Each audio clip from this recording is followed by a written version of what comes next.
আজিৰ ভিডিঅ'টো আপোনালোকৰ কাৰণে বহুত গুৰুত্বপূৰ্ণ হ'ব যদি আপোনালোকে ভিডিঅ'টো শেষলৈকে চায় কাৰণ চুলি সৰাৰ প্ৰব্লেমটো আমাৰ সকলোৰে ল'ৰা ছোৱালী মাইকী মতা বুলি কথা নহয় যিটো বয়সৰে নহওক কিয় চুলি মানে সকলোৰে সৰি আছে সেইকাৰণে আপোনালোকে ভিডিঅ'টো আজি লাষ্টলৈকে চাব।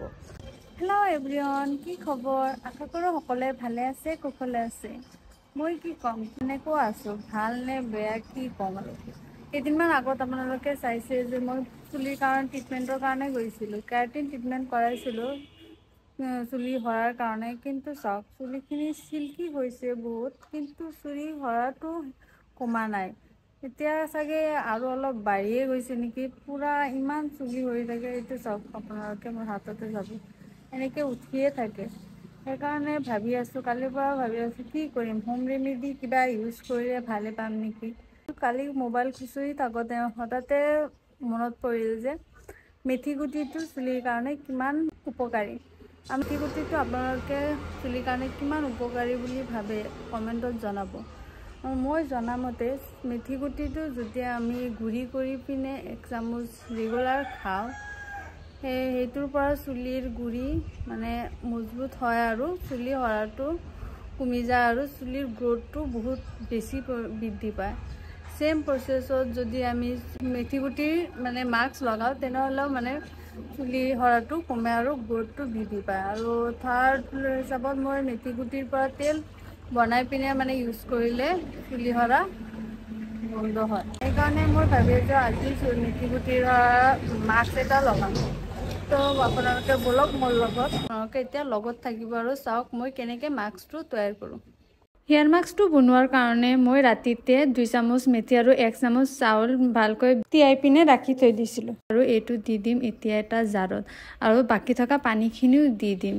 এতিয়া মিক্সাৰ গ্ৰাইণ্ডাৰটো অন কৰি পিনে এইটো এটা ভাল পেষ্ট বনাই ল'ব লাগিব। পেষ্ট বনোৱাতে অলপ টাইম লাগিব, কিন্তু উপায় নাই, কৰিবই লাগিব। ভাল পেষ্ট নহ'লে আকৌ চুলিত লগোৱাত অসুবিধা হ'ব। এইটো মই পেষ্টখিনি বাতি এটাত ওলাই ল'লোঁ আৰু ইয়াত দি দিম মই 2 চামুচমান নাৰিকলৰ তেল। নাৰিকলৰ তেলটো মানে চুলিৰ কাৰণে বহুত ভাল। আৰু ইয়াত দি দিম ভিটামিন ই কেপচুল, ইয়াক ইভিয়ন বুলিও কয়।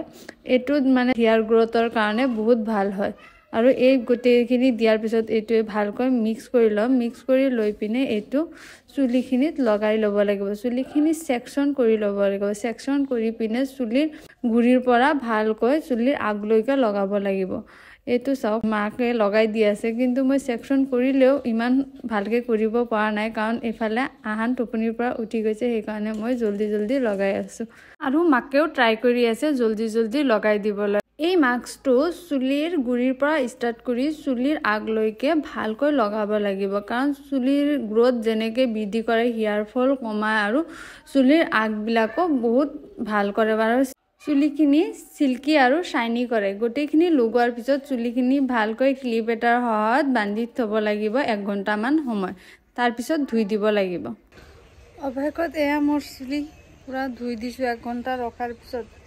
লগোৱাত যিমান কষ্ট নহয়, মানে ধুওঁতে তাতকৈ ত্ৰিবুল গুণ বেছি মানে কষ্ট হয়। মানে উঠোৱাতে গোটেইখিনি বস্তু মই ইমান সময় লাগিছে, কিন্তু ৰিজাল্টটো এতিয়া 1-2 বাৰ লগালেহে বেছিকৈ ভালকৈ গম পোৱা যাব। আপোনালোকেও ট্ৰাই কৰি চাব, কেনেকুৱা ৰিজাল্ট পায় পিছত মোক কমেণ্ট কৰি জনাব। তো বাই বাই।